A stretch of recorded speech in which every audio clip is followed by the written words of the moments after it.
Subhanahu wa taala. Pada kesempatan malam yang berbahagia ini, Allah kembali kumpulkan kita di masjid yang kita cintai ini untuk sama-sama kita melaksanakan sholat berjamaah, kemudian kita lanjutkan dengan pengajian rutin kita.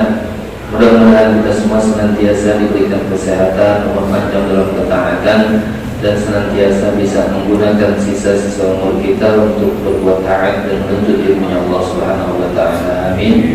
Amin ya rabbal alamin. Hadirin wal hadirat jemaah sekalian yang dirahmati Allah Subhanahu wa taala. Jadwalnya kita malam hari ini tanya jawab. Cuman karena berhubung kita menjelang Ramadan, mungkin untuk tanya jawabnya nanti kita tunda. Sebelum bulan Ramadan ini insyaallah kita akan bahas apa-apa saja yang berkaitan dengan Ramadan. Kemudian tentunya yang paling dekat dengan kita yaitu malam nisfu Sya'ban. Ada beberapa perkara yang dituntut atau untuk kita lakukan pada malam nisfu Sya'ban. Salah satu di antaranya hadis Nabi sallallahu alaihi wasallam yang menyebutkan man ahya layaliyal khamsa, siapa orang yang menghidupkan 5 malam, wajabat lahul jannah, maka wajib baginya surga. Yang pertama Lailatul Tarwiyah, yaitu malam tanggal 8 bulan Dzulhijjah disebut malam Tarwiyah. Kemudian Lailatul Arafah, malam Arafah, yaitu malam ke-9 bulan Dzulhijjah. Kemudian Lailatul Nahri, malam Nahar atau kita disebut dengan Idul Adha, tanggal 10 bulan Dzulhijjah. Kemudian yang keempat Lailatul Nisfi min Sya'ban, yaitu malam pertengahan bulan Sya'ban. Yang terakhir Lailatul Fitri, yaitu malam Idul Fitri. Siapa orang yang menghidupkan 5 malam ini, kata Nabi sallallahu alaihi wasallam, maka wajib baginya surga. Bagaimana cara menghidupkan malam-malamnya? Ada 3 pendapat ulama. Yang pertama, menggunakan malam itu lebih dari separuh malamnya untuk ibadah. Ini pendapat yang pertama. Jadi kita dikatakan menghidupkan malam bila mana lebih dari separuh malamnya kita gunakan untuk ibadah. Itu yang pertama. Wakila bisa'atin, pendapat yang kedua menyebutkan walaupun satu waktu saat, kalau bahasa Arab bisa dimaknakan 1 jam, sekali duduk bisa 2 jam dan seterusnya. Yang jelas satu waktu kita duduk gunakan untuk ibadah di malam tersebut, maka kita disebut ihya'ul lail, disebut menghidupkan malam. Pendapat yang ketiga, pendapatnya Sayyidina Abdullah bin Abbas. Kata Sayyidina Abdullah bin Abbas radhiyallahu ta'ala anhuma, yahsulu ihya'ul lail, mendapatkan keutamaan menghidupkan malam di salatil isya'i fi jama'atin, minimal salat isya berjamaah, wa ba'dahu yahsim bi salati subhi fi jama'atin. Setelah salat isya berjamaah langsung berniat dalam hati, nanti subuh saya berjamaah lagi. Itu sudah dianggap menghidupkan malam. Nah, jadi malam yang pertama yang paling dekat dengan kita ini ialah malam nisfu Sya'ban. Jadi malam nisfu Sya'ban, kalau kita mampu menghidupkan dengan ibadah, gunakan dengan ibadah. Apa saja, baik itu zikir, baca sholawat atau baca Al-Quran, yang jelas lebih dari separuh malamnya kita pakai untuk ibadah. Kalau memang kita mampu. Kalau memang tidak mampu, ya tadi minimal salat isya berjamaah, berniat dalam hati, habis itu salat nanti saya sholat subuh berjamaah lagi. Ya, mudah-mudahan Allah kasih kemudahan bisa bangun subuhnya. Ya. Nah, jadi sudah kita dihukumkan menghidupkan malam. Itu yang pertama. Kemudian yang kedua, Ramadan yang dihukum untuk kita lakukan di malam nisfu Sya'ban. Yang kedua, baca ayat la ilaha illa anta subhanaka inni kuntu minadh dhalimin. La ilaha illa anta subhanaka inni kuntu minadh dhalimin. Itu dibaca sebanyak 2 kali. 2375 kali. Siapa yang membaca ayat ini maka diberikan keamanan dari segala macam wabah, musibah. Jadi baca 2375 kali di malam nisfu Sya'ban. Dia aman dari wabah, dia aman min jami'il awham. Awham itu sesuatu yang bikin kepalanya suntuk, sumpah, galau, macam-macam. Nah, jadi bacanya 2375 kali. Ketiga berapa tuh? 2. Yang ketiga, Rasul sallallahu alaihi wasallam bersabda, kata Nabi sallallahu alaihi wasallam, khamsu layalin la yurad fihinna du'a.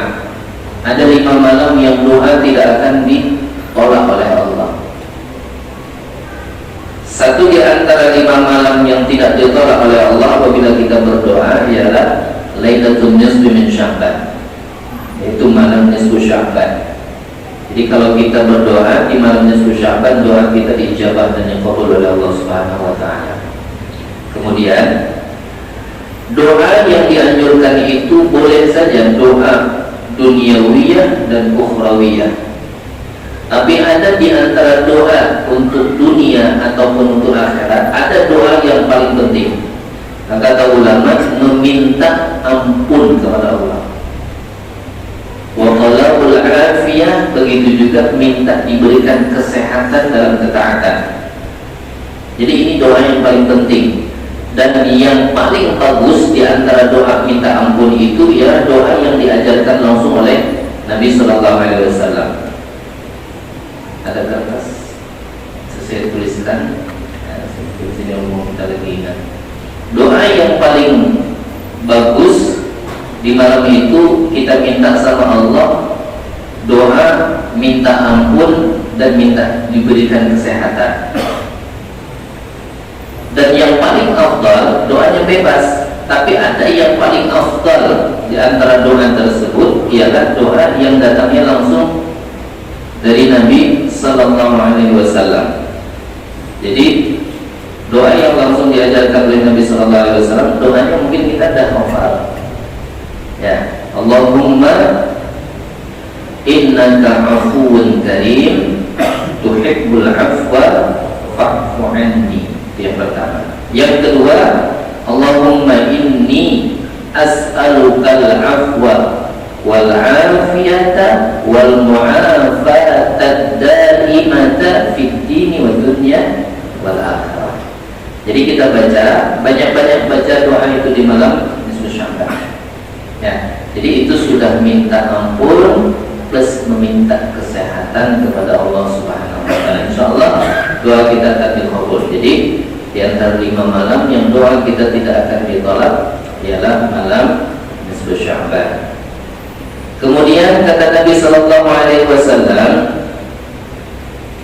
qala Rasul sallallahu alaihi wasallam, inna Allaha yaghfiru dzunuba yaghfiru li jami'il muslimina fi tilka lailati. Sesungguhnya kata Nabi sallallahu alaihi wasallam, Allah akan hapus dosa seluruh hamba-Nya yang muslim di malam itu. Jadi kalau ada yang bertaubat di malam itu, dosanya dihapus oleh Allah. Nas hadis tersebut secara zahir statusnya muslim. Kan beda antara mukmin dengan muslim.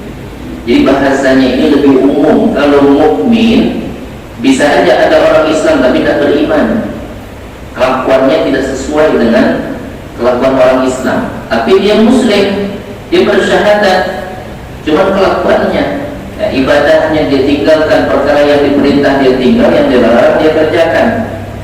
Nah, jadi nas hadis ini menyebutkan innallaha yaghfiru li jami'il muslimina fi tilkal lailah. Semua orang muslim, kata Nabi sallallahu alaihi wasallam, Allah ampunkan, illa, kecuali ada beberapa orang yang tidak diberikan ampunan oleh Allah di malam itu.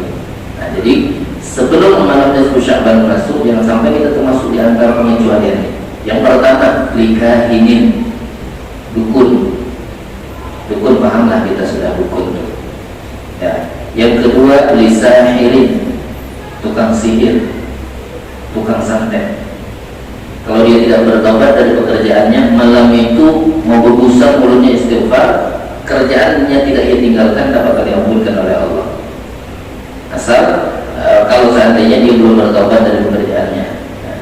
Kemudian yang ketiga, kaum musyahinin. Musyahin itu orang yang suka cekcok, bertengkar, memutus tali silaturahim, dan bertegur sapa sama tetangga, sama teman, sama sahabat, saudara-saudari, terlebih sama orang tua. Malam itu tidak bakal diberikan ampunan oleh Allah. Makanya di riwayat lain, al-mahjubina 'anil maghfirah war rahmah, termasuk orang yang terhijab. Terhijab itu artinya tertutup dari ampunan dan dari rahmat Allah. Salah satu di antaranya qati'ur rahim, yang memutus tali silaturahim. Makanya yang tidak bertegur sapa sudah bertahun-tahun, harus kita usahakan jangan sampai ini berlalu sampai malamnya susah. Sebab bila di malam itu masih dalam keadaan seperti itu, maka kita tidak dapat ampunan dari Allah. Kalau kita mau berharap tahun depan, belum tentu kita masih ada. Makanya kata Syekh Al-Utsaimin, kalau kita bangun di pagi hari, jangan terlalu berharap umur kita sampai di sore hari. Bila kita berada di sore hari, jangan terlalu pede merasa besok pagi masih ada. Artinya apa? Selalu waspadalah, mungkin sore inilah terakhir hidup kita. Ini kita di malam hari, mungkin malam inilah malam terakhir kita, besok tidak ada lagi. Anggap saja seperti itu. Karena kematian itu dirahasiakan oleh Allah. Kapan saja bisa terjadi pada diri kita. Jadi, dan itu pasti akan terjadi. Maka oleh karena itu jangan lagi kita tunda-tunda. Kapan perlu, misalkan, ya, kalau misalkan ada di antara kita yang sudah lama tidak bertegur sapa, balik habis sholat nih, datangi ke rumahnya, minta maaf. Atau kita yang penting jangan sampai ada cekcok lagi, jangan sampai ada yang tidak bertegur sapa lagi, sebab rugi besar kita di malam nisfu Sya'ban. Yang lain semua diampunkan oleh Allah, kita tidak. Dan ini sudah dijanjikan oleh Nabi SAW, al-mahjubina 'anil maghfirah, mereka terhalang dari ampunan. Na'udzubillahi ta'ala min dzalik. Bahkan dikatakan Habib Salim bin Abdullah bin Umar Syadri, mereka yang memutus tali silaturahim, jangankan mati di masjid, di dalam Ka'bah sekalipun tidak bakal dapat rahmat Allah. Betapa ruginya kita kalau seandainya, na'udzubillahi ta'ala min dzalik, kalau ada yang mati dalam keadaan masih memutus tali silaturahim. Sebab kita ini masuk surga hanya karena rahmat Allah, bukan karena amal kita. Kalau cuma karena amal kita tidak sampai kemana-mana. Dulu ada seorang saleh, amalnya ini 600 tahun kurang lebih tanpa maksiat. 600 tahun itu waktu yang luar biasa lamanya, tanpa maksiat. Meninggal ini orang saleh. Ketika meninggal, Allah sampaikan, kau masuk surga karena rahmatku. Hamba ini protes, ya Allah, ya Rabb, kenapa kau masukkan aku ke surga karena rahmatmu, bukan karena amal ibadahku yang banyak? Diprotes, saya ingin masuk surga karena amalnya. Karena dia capek sudah 600 tahun ibadah tanpa maksiat. Baiklah kalau begitu, dihisab, dihitung, dibandingkan dengan nikmat yang Allah berikan. Ayo, mana amalmu 600 tahun dihadapkan sama nikmat-nikmat Allah. Ambil satu nikmat mata. Di riwayat tersebut disebutkan nikmat mata yang Allah bandingkan, baru satu nikmat mata, kedua matanya disandingkan dengan 600 tahun ibadahnya, ternyata tidak cukup. Membayar satu nikmat mata itu ibadah 600 tahun tidak cukup. Apalagi kalau kita cuma hidupnya 60 tahun, itu pun tidak full kita gunakan ibadah 60 tahun. Apa kata Imam Al-Ghazali dalam kitabnya Bidayatul Hidayah? Kalau saja Allah kasih kita umur 60 tahun, setiap hari kita pakai istirahat sebanyak 8 jam, tidur kita pakai 8 jam setiap harinya, umur kita 6 tahun, itu 8 jam kali 60 tahun, tidur saja sudah 20 tahun. Bayangkan, belum lagi yang lain, belum kita ke sana, belum kita ke sini, belum ke pasar, belum nongkrong di warung, belum ngobrol, belum bercanda, belum makan, belum minum, mana ibadahnya tidak ada. Ya, jadi jangan pede kita dengan ibadah kita yang sangat minim dan sedikit ini merasa kita selamat. Tapi tetap kita harus taat ibadah kepada Allah, ikuti apa yang diperintahkan oleh Allah, jauhi apa yang dilarangnya. Karena dengan sebab ketaatan kita itu tadi yang menjemput rahmatnya Allah. Ada dulu orang bertanya begini, kan katanya syaqiyun an sa'idun, celaka dan selamat itu sudah ada semenjak kita dalam kandungan. Ada dalam hadis Arba'in Nawawiyah, bikatbi rizqihi wa ajalihi wa amalihi wa syaqiyun an sa'idin. Udah ditentukan oleh Allah semenjak kita dalam kandungan ibu kita. Kalau begitu, kata orang ini, kalau begitu tidak usah lagi kita ibadah. Kenapa? Karena sudah ditentukan oleh Allah. Mau kita serajin apapun, kalau takdirnya celaka, ya celaka. Jangan sekali-kali kita ada dalam benak kita terpikir seperti itu. Kalau ada seperti itu kemudian kita lakukan, ini sudah merupakan satu tanda orang ini celaka. Itu dah tanda sudah. Jadi tetap ubudiyah kita, penghambaan kita kepada Allah tetap harus kita laksanakan. Mau kita selamat, mau kita celaka, bukan urusan kita. Bukan urusan kita. Yang jelas yang menjadi kewajiban kita laksanakan. Apa yang diperintahkan oleh Allah laksanakan. Yang dilarang oleh Allah tinggalkan. Itu kewajiban kita. Masalah mau celaka mau tidak itu bukan urusan kita. Itu bukan urusan kita. Jadi jalankan aja dulu ibadah, terus kita laksanakan. Jangan sekali-kali ada terpikir. Bila kita terpikir dalam otak kita macam itu, tidak mau kita ibadah. Kalau sudah tidak mau ibadah, jangan cuma ibadah. Termasuk dosa lagi kita kerja, kan rezeki sudah dijamin juga. Nah, kenapa harus meyakini hanya masalah ibadah, celaka atau selamat, sedangkan rezeki kenapa dia tak yakin? Nah, jadi begitu. Jadi tetap kita harus fokus laksanakan apa yang diperintahkan oleh Allah, tinggalkan apa yang dilarangnya. Dan itulah satu di antara penyebab menjemput datangnya rahmat Allah. Nah, jadi di malam nisfu Sya'ban Allah hapus seluruh dosa hamba yang muslim kecuali yang memutuskan tali silaturahim. Jadi hati-hati, cepat-cepat kita minta ampun, minta maaf jika ada di antara kita berselisih paham, tidak bertegur sapa sudah bertahun-tahun. Ini yang diinginkan oleh syaitan. Setan itu kepengen hambanya Allah itu mati celaka. Dan seandainya masih dalam keadaan memutus tali silaturahim, wafat kita tidak bakal dapat rahmat Allah. Makanya kata Habib Salim bin Abdullah bin Marsyadir, wa in mata fi dakhilil Ka'bah, walaupun orang tersebut mati di dalam Ka'bah, apalagi cuma di masjid, dalam Ka'bah. Bayangkan tempat yang sangat agung, yang begitu mulia, nanti orang yang memutuskan tali silaturahim tidak bakal dapat rahmat Allah. Nah, ini yang dikhawatirkan. Jadi jangan sampai na'udzubillahi ta'ala min dzalik, wafat dalam keadaan masih kita berselisih, tidak sempat saling memaafkan. Walaupun bukan kita yang salah, tidak masalah, kita datang berlapang dada saja kita minta maaf, tidak jadi masalah. Asalkan hubungan kita baik lagi, asalkan hubungan kita kembali menjadi seperti semula. Jangan sampai ada lagi tidak bertegur sapa. Dan ini sangat menyakitkan. Kalau kita merasa ada antara kita dengan saudara atau teman tidak bertegur sapa, jumpa di jalan saja kita sakit, rasa sesak dada kita, nengok dia ada di kondangan juga, kita pergi undangan, nengok ada dia juga lagi ngambil nasi, itu rasa suap lagi nasi itu, rasa sesak langsung dada kita nengok, aduh ada juga dia pergi, rupanya dapat undangan dua, nggak ada dimakan nasi dah diambil, jadi makan nambah rupanya.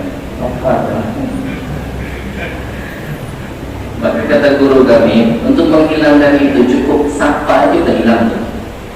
Sesak kita yang bertahun-tahun kita tidak bertegur ketika berpapasan, saling membuang muka, ada yang nengok ke kanan, ada yang nengok ke kiri, cukup satu aja dulu jalankan, sapa aja dulu, itu langsung lapang, seperti ikatan yang terlepas. Cukup dengan sapaan kita aja.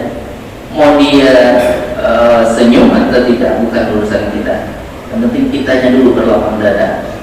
Biarlah kita, kalau misalkan dia yang salah, kita yang tidak disapanya, dia salah pada Anda, maka kita tegur dulu lagi. Insya Allah itu akan langsung seperti rantai yang putus, ikatan yang terlepas dari badan kita. Langsung ada tidurnya nyaman tuh. Ya, maka kalau kita habis nengok dia, kita belum membayar, itu kepikiran. Ya, kepikiran macam-macam ini itu. Alhamdulillah ta'ala min dzalik. Dan efek yang paling membahayakan tidak diberikan rahmat oleh Allah. Apa yang kita harapkan coba? Amal kita tadi kita sudah tahu. Dibandingkan dengan ulama orang saleh tadi yang ibadahnya 600 tahun. Kita berapa amal kita? Tidur kita 20 tahun. Itu kalau umur 60 tahun. Belum lagi makan, belum minum, belum kesana, belum kesini, belum puasa, belum nongkrong. Ibadah kita berapa paling umur? Kalau 60 tahun ibadah kita sedikit, ya masih sedikit, itu pun belum tahu kita apakah diterima atau tidak yang sedikit tadi itu, karena kita iringi kadang dengan riya. Al-amalu li ajlin nas, beramal karena ingin dilihat, ingin dipuji, hilang lagi. Nah jadi sudahnya sedikit dan ikhlas pula, jadi sangat-sangat kecil. Tidak ada harapan kalau cuma karena amal kita boleh kita pastikan kita tidak bakal selamat di akhirat. Jangankan di alam kubur aja udah pasti kekurangan amal kita. Kenapa? Amalnya cuma sedikit. Berapalah amal kita? Kalau kita bandingkan dengan para sahabat, dibandingkan para tabi'in, dibandingkan para auliyaillah, orang-orang yang dekat dengan Allah. Habib Abdullah bin Umar Asy'adili 24 jam, beliau istirahatnya cuma 2 jam, sisanya ibadah. Itu belum jauh. Saya punya guru namanya Habib Salim. Habib Salim punya bapak namanya Habib Abdullah bin Umar Asy'adili. Ini apanya guru kami. 24 jam itu cuma 2 jam istirahat, sisanya untuk ibadah. Berarti kan belum jauh generasinya dengan kita. Kita sholat aja kalau bisa yang paling cepat. Tarawih ini kalau belum puasa nanti milih imam yang mana yang agak cepat. Ibadah kita. Jadi kalau kita berharap karena ibadah kita kemudian merasa bangga bakal selamat, tengok ke atas. Ya, lihat orang-orang yang dekat dengan Allah, yang mereka mampu mengkhatamkan Al-Quran setiap 1 rakaat sholat. 1 rakaat sholat ada. Bahkan ada sholat Sayyidina Imam Al-Habib Abdurrahman As-Sakaf, ada salah satu ulama di Hadramaut. Beliau kalau lagi baca Al-Quran wajadah halawatal asal. Ini kalau lagi baca Al-Quran langsung berasa di mulutnya itu rasa madu. Asli rasa madu. Saking nikmatnya baca Al-Quran itu langsung di mulutnya itu berasa madu. Makanya beliau tidak mau baca Al-Quran itu siang. Kenapa? Tidak ada perjuangan istilah puasanya, nikmat. Dibaca Qurannya malam. Kenapa? Kalau beliau baca Al-Quran langsung di mulutnya itu ada rasa madu, langsung kayak minum madu. Saking nikmatnya baca Al-Quran. Kalau kita kan masih lagi baru ini mulai baca, udah buka lagi. Udah 1 juz nih lamanya, udah ada 3 lembar lagi. Kenapa? Belum nikmat, belum ada rasa. Cuman target aja kita, ya, pokoknya target sehari 1 juz. Ya, jadi 1 bulan pas khatam itu tidak berhenti buka, ada 5 menit buka lagi. Belum lagi selesai 1 lembar, dah sibuk dan ngitung. Lembar lagi 1 juz. Jadi jauh amalan kita, ya, dibandingkan mereka orang yang saleh. Ya paling tidaklah, katalah Habib Anis bin Alawi bin Ali bin Muhammad bin Husain al-Habsyi, kata Habib Anis, kalaupun ibadah kita tidak seperti orang-orang dulu, minimal sejalan dengan mereka, maka kita akan selamat. Saya ulang lagi, kalaupun ibadah kita tidak sebanyak dan tidak sehebat orang-orang soleh dulu, minimal jalannya kita sama dengan mereka, maka kita akan selamat. Tapi kalau sudah jalannya tidak sama, yang kita tempuh dengan orang-orang saleh dulu tempuh beda, nah ini tipis harapan untuk selamat. Jadi minimal, walaupun kita lambat nih, mereka kan cepat, langsung cepat sampainya. Kita lambat, tapi sejalan, kan sampai juga nanti. Akhirnya juga sampai. Mereka yang membaca Al-Quran di bulan Ramadan sampai 60 kali khatam dalam satu bulan. Kita walaupun cuma sekali, tapi ada juga baca Al-Quran. Tapi kalau sama sekali tidak ada, mereka kalau sholat tahajud sanggup sampai masuk waktu subuh. Kita 2 rakaat, ya gila. Tapi ada. Ini bukan berarti saya untuk melemah semangat, bukan. Kalau yang sudah mampu lebih dari 2 rakaat ya teruskan aja. Artinya jalannya sama, jalannya kita jalani beda. Maka kata Syekh Muhammad bin Alawi al-Maliki, "Asy-syaqiyyu alladzi kharaja an manhaji aslafi." Orang yang celaka itu orang yang tidak mau ikut jalan pendahulunya. Dia mau bikin jalan sendiri, merintis jalan sendiri. Kan sudah ada orang dulu yang selamat tuh lewat sini, tak kasih tahu dituliskannya lewat kitabnya. Jadi peninggalan mereka. Nih kalau mau selamat jalannya lewat sini. Sampailah ke kita terbaca kita karangan-karangan orang-orang dulu. Oh jalan untuk selamat tuh begini. Makanya ada tariqah. Tariqah itu kan jalan menuju Allah. Jalannya beda-beda. Ada tariqah Naqsabandi, ada tariqah Alawiyin, ada tariqah ini, ada. Sama tujuannya, cuma lewat jalannya beda. Nah kita harus ikuti salah satunya. Jangan kita bikin jalan sendiri. Kalau kita bikin jalan sendiri, kita lewat mana? Nggak tahu, kita sesat nanti. Ya, karena kita nggak tahu lewatnya lewat mana. Kita bukan siapa-siapa. Ya, bukan ahli di dalam bidangnya. Jadi kita ikuti aja jalan terdahulu kita. Oh ini kalau mau lewat sini sampai ke sini. Oh kalau mau ke sini boleh juga disampai juga nih. Nah jadi masing-masing. Makanya yang kita ikuti ini apa tariqahnya. Makanya kata orang itu harus bertariqah. Ya ada jalannya. Kalau di Hadramaut Yaman itu sebutnya tariqah Alawiyin. Tariqahnya zuriyahnya Rasulullah SAW. Nanti habis maghrib bacanya ini. Nanti kalau habis asar bacanya suratul Waqi'ah, habis zuhur bacanya Tabarah, nanti habis subuh bacanya Yasin dan seterusnya. Itu tariqah. Macam-macam ada zikirnya. Alhasil tujuannya sama, supaya ibadahnya itu tujuannya kepada Allah Subhanahu wa taala. Nah, jadi itu yang berapa tadi? Kahin, sahir, syahid. Yang keempat, yang tidak akan mendapatkan ampunan di malam nisfu Sya'ban, awa'aqin liwalidayhi. Anak yang durhaka kepada kedua orang tuanya. Nah ini parah lagi. Kalau seandainya ada seorang anak hafal Al-Quran 30 juz, dia mampu sholat tahajud setiap malam, tidak pernah bangun, siang harinya duhanya dijaga, puasa sunnahnya di setiap hari, Al-Quran hafal, kemudian sholat tahajud tidak pernah tinggal, sholat tasbihnya, kemudian siang harinya duha tidak pernah tinggal, kemudian puasa sunnahnya dijaga. Kalau Senin Kamis sudah ayyamil bid, ayyamil sud, setiap bulan itu ada 6 hari. Hari-hari putih. Putih itu maksudnya ketika bulan purnama 13, 14, 15 sunnah. Nanti akhir bulan ayyamil sud disebutnya, bulan pas, bulan gelap 27, 28, 29, 30. Itu dia puasa, dijaga tuh puasa. Hafal Al-Quran, tapi sama orang tua hubungannya tidak baik.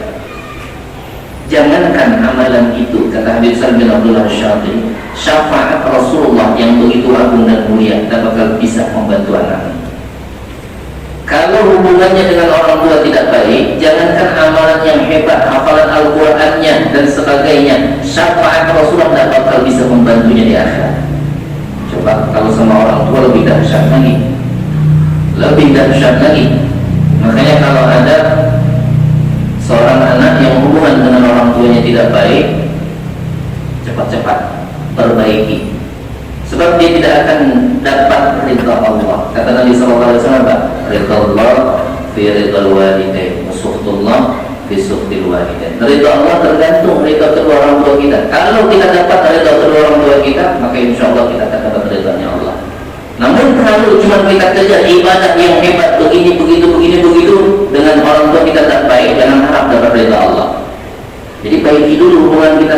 orang tua kita, baiki dulu. Bahkan Allah Subhanahu wa taala perintahkan apa? Waqfid, bismillahirrahmanirrahim, waqfid lahuma janahal dhulli birrahmati wa qur rabbirhamhuma kama rabbayani shaghira. Waqfid lahuma janahal dhulli, rendahkan dirimu di hadapan kedua orang tuamu. Apa yang kau miliki? Jabatan yang tinggi. Di hadapan orang tuamu, buang jabatanmu. Apa yang kau miliki? Harta yang banyak, kekayaan, harta yang melimpah, rumah mewah, kendaraan mewah, harta banyak, perhiasan bagus. Di hadapan orang tuamu, anggap kamu tidak memiliki apa-apa. Waqfid lahuma janahal dhulli, buang semua yang kau miliki urusan dunia ketika di hadapan kedua orang tua. Suatu hari Imam Abu Hanifah didatangi oleh ibunya. Imam Abu Hanifah ini kan ulama mazhab yang paling tua. Kalau untuk di dalam bidang fikih yang paling alim 4 mazhabnya. Yang lain itu banyak yang alim tapi tidak mampu mengalahkan 4 ulama ini. Imam Abu Hanifah yang pertama, mazhab tertua. Yang kedua mazhabnya Imam Malik. Beliau Imam Malik punya murid namanya Imam Asy-Syafi'i. Imam Asy-Syafi'i punya murid namanya Imam Hambali. 4 mazhab inilah ulama mujtahid yang betul-betul karangan-karangan kita fikih yang kita kaji sekarang ini, mereka hasil daripada ijtihad dari Al-Quran dan Hadis. Kalau yang sekarang, nah sekarang ini udah hampir tidak ada, mungkin ada lah, cuma jarang yang betul-betul ngarang kitab. Adanya yang sekarang itu mengumpulkan, diambil dari kitab ini, dari kitab ini, dari kitab ini, dikumpulkan, jadinya disebut dengan majmu', kumpulan kitab. Jadi misalkan masalah zakat diambil dari kitab A, kitab B, kitab C, dikumpulkan, disatukan. Berarti kan sudah ada tulisannya. Kalau ulama-ulama tidak ada, tak ada, memang betul-betul dari Al-Quran. Mereka baca, mereka renungkan, mereka hayati, diijtihadkan dengan ilmu yang luar biasa. Akhirnya muncullah hasil beberapa hukum. Ya, disebutlah ulama mujtahid. Sekarang kalau sekarang majmu' disebutnya. Ya. Nah, suatu hari Imam Abu Hanifah ini didatangi ibunya. Kata ibunya, "Nah, ibu mau bertanya sesuatu." Mau bertanya sesuatu karena anaknya ini ulama madhab. Sebentar, kata Imam Abu Hanifah, saya masuk dulu. Masuk dulu Imam Abu Hanifah, didatangi ibunya tadi. Masuk, beliau punya murid namanya Imam Abu Yusuf.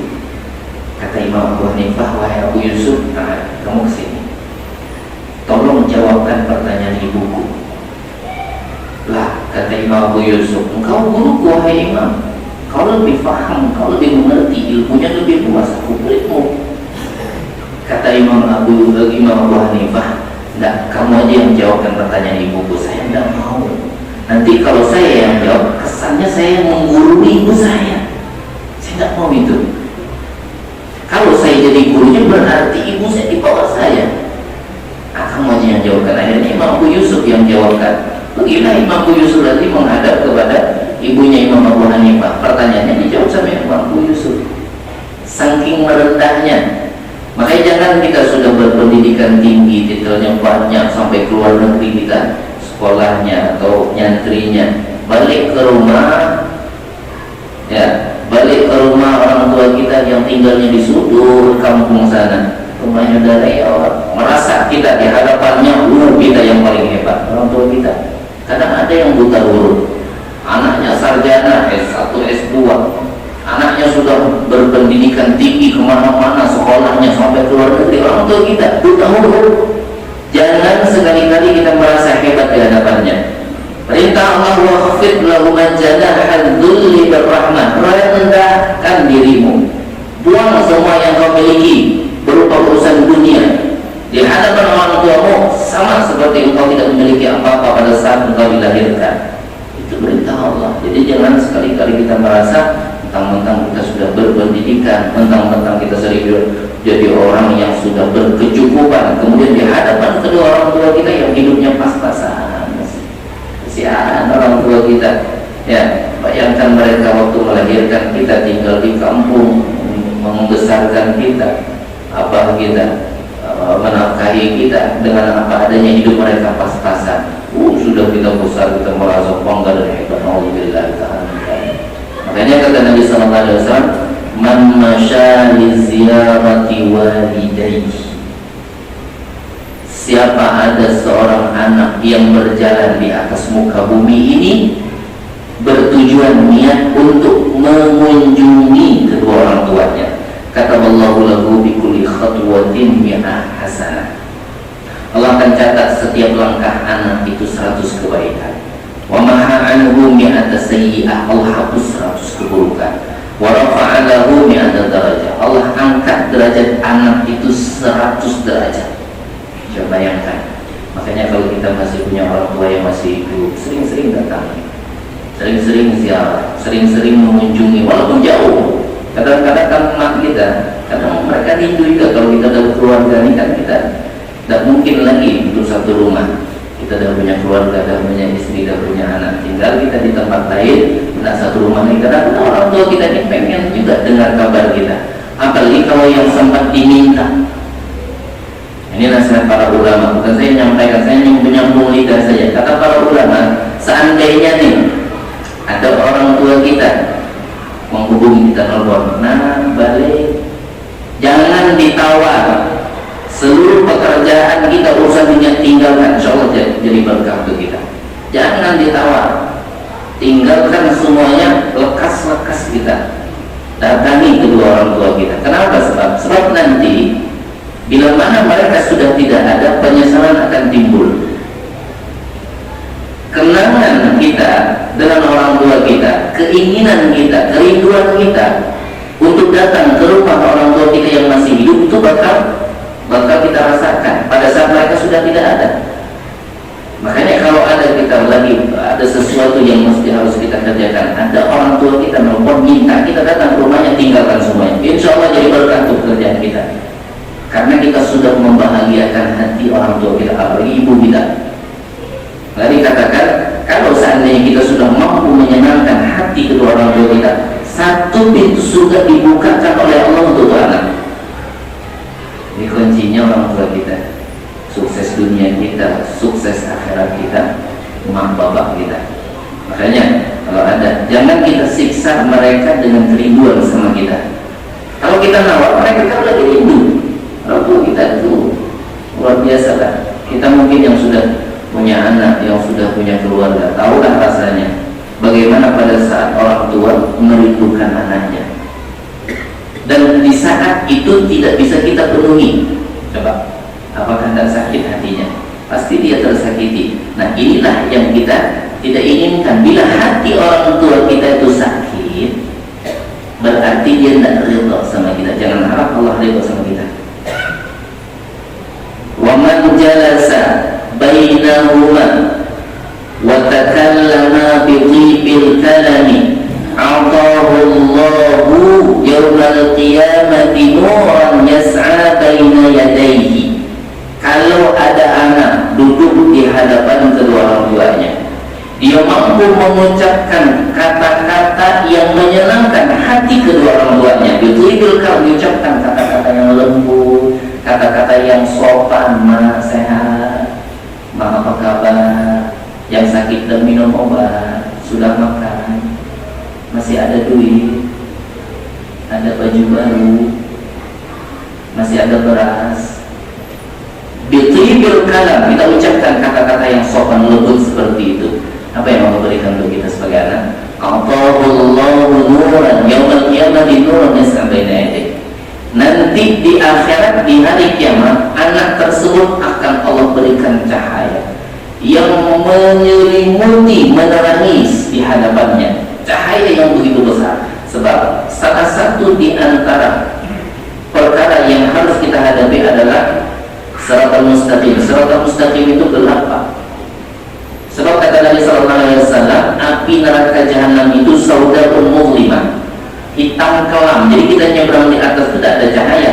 Nih, yang berbakti, menyenangkan hati kedua orang tuanya dengan kata-kata yang lembut, kata-kata yang sopan, maka akan Allah berikan cahaya di hadapan yang sangat terang.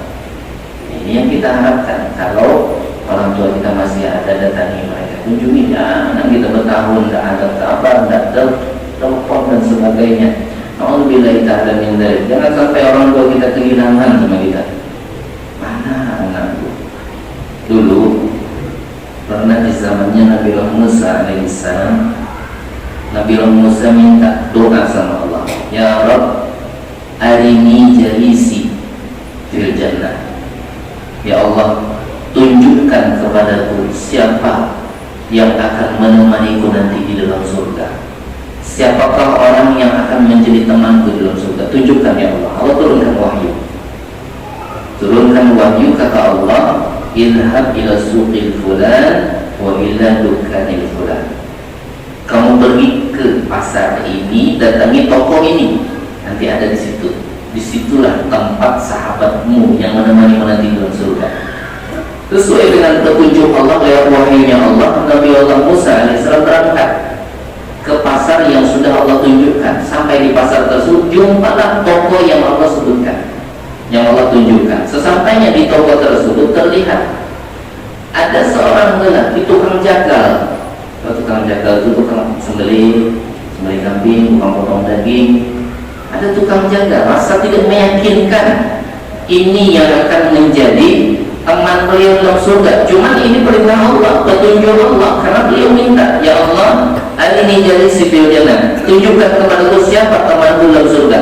Aku tunjukkan, dan itu orangnya, ada lagi yang lain. Akhirnya diperhatikan sama Nabi Musa alaihissalam, ditengoknya sampai waktu sore, sampai sore. Habis dia jualan daging itu, ada satu potong daging yang disisakan yang dibuatnya balik. Akhirnya Nabi Musa ikuti sampai ke rumahnya, beliau bertamu kepada ini lelaki. Ketika bertamu, dia bilang Nabi Musa alaihissalam diajak ngobrol dan sebagainya. Setelah itu beliau tinggal Nabi Musa, saya ada kerjaan. Ternyata dimasak daging yang dibawanya dari pasar tadi, dimasak satu potong daging dari masaknya. Setelah dimasaknya, siap untuk disajikan, dihidangkannya. Setelah itu udah langsung dimakan. Dipergi lagi, ngangkat macam kayak ada buayan orang dulu, ayunan. Cuma bukan macam ayunan anak-anak kita sekarang. Ayunan orang dulu tuh macam kayak keranjang buat nimbang sawit. Ada yang tahu? Kan keranjang besar tuh yang terbuat dari rotan tuh. Nah itu ayunan orang dulu tuh, disebutnya buayan. Jadi diangkatnya dari dalam buayan itu ada sesuatu yang diangkat oleh ini lelaki. Ketika diangkat, dibuka, ternyata ada perempuan yang sudah tua betul. Perempuan tua ini disebutkan riwayat Sukal Farhi, seperti anak turun yang baru menetas, tidak ada daya kekuatan apa-apa, lemah badannya, tidak mampu apa-apa. Jadi kemudian ini perempuan tua diangkat sama ini lelaki, diangkatnya menuju ke tempat hidangan makanan daging yang sudah dimasak tadi. Diambilnya tuh makanan, disuapinya perempuan tua, suapinya, selesai makannya, dibersihkannya, pakaiannya digantinya, yang sudah kotor gantinya dengan yang sudah bersih. Kemudian dicucinya, pakaian kotor itu dicucinya, dijemurkannya. Habis itu sebelum digantikannya, dimandikannya. Habis itu digantikan pakaiannya, dimasukkan lagi dalam buayan. Dalam buayan dari itu perempuan tua. Nabi Musa alaihissalam nanya, itu siapa?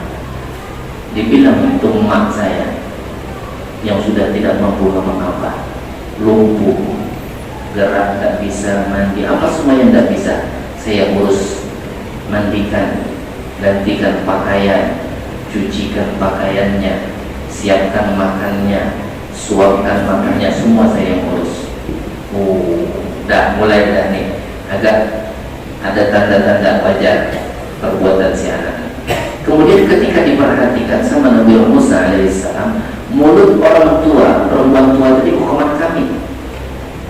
Apa katanya? Allahumma ja'al ibni jalisa Musa fil jannah. Allahumma ja'al ibni jalisa Musa fil jannah.